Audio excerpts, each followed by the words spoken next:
সকাল সকাল এই ব্রেকফাস্ট নিয়ে না খুব মানে ঝকমারি ব্যাপার, কি খাবো কি খাবো করতে করতে এই ছাতুর শরবত, ডিমের পোচ আর একটা আম খেলাম।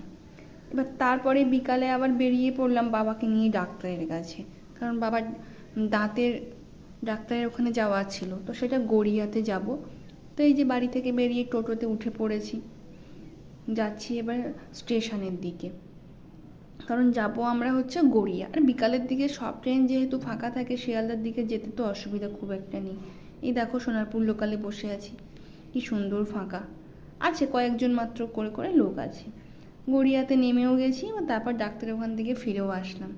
এইবার রাতে কি হয়েছে, এই যে তেলকই বানানো হয়েছিল এর গল্পটা বললে তোমরা আমার আমার দুঃখ শুনে মানে কাঁদবে না হাসবে না আমার পরে রাগ হবে আমি বলতে পারবো না।